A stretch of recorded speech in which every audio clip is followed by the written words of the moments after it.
Өзүнүн жарым кылымдык өмүрүн жол чарбасына арнаган Капар Камчыбековго бүгүнкүдөй кар сынтысы жаап, бийик ашууларда абалдын оордошу көнүмүш эле көрүнүш.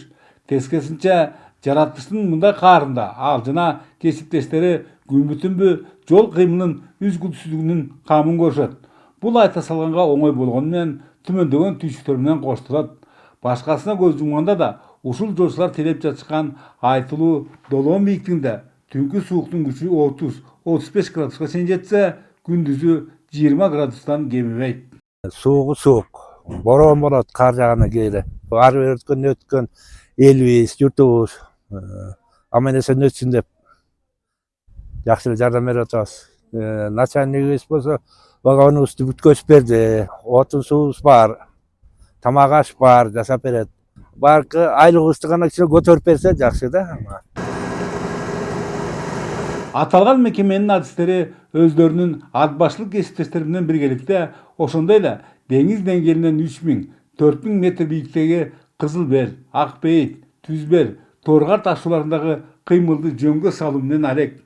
Кардын тынбай жаашынан жол тайгак. Мунун кесепетинен жолчулар 3 күндөн бери уйку көрбөй, баардык далалат унаа тыгындарын жаратпоого жасалууда.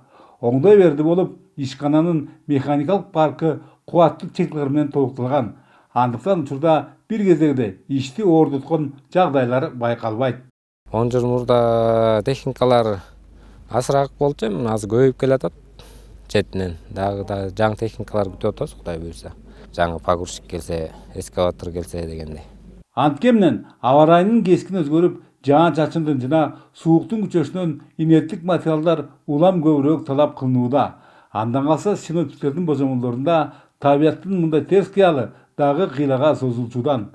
Мунусуна караганда бүгүнкү топтолгон запастардын кыш акырына чейин жетери күмөн.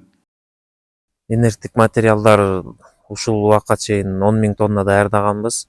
Буга чейинки кар жаагандыгына байланыштуу дагы инерттик материалдарыбыз азайып, азыр кошумча даярдоо иштери жүрүп жатат. Долоон ашуусунда кар тазалоочу атайын техникалар 4 единица бар бизде. 4 единицанын азыр 3-өө жүрүп турат, бирөөнү ремонт кылып атабыз. Эске салсак, Бишкек-Нарын Торгар трассасынын Кызыл Бел жана Долоон ашууларында бүгүнкүгө 4500 метр куб инерттик материалдар топтолгон. Бирок кардын калың түшүшү анын толук өлчөмдө жетпестигин тастыктоодо. Чындыгында жол шыдыры биринчи кезекте өзүбүздөн. Маселен, мына Кытай Эдирстен кеткан мына жүк ташуучуна дөңгөлөктөрүнө чынжыр байланып, мына ашууда мына ушундай оор абал түзүлдү. Бул жеке эле өзүнө эмес, ошондой эле жерде каттап аткан башка унааларга дагы чоң тоскоолдуктарды жаратууда. Бөлөкбай Шеримбеков, Айдын Төлөбеков, ЛТР Нарын.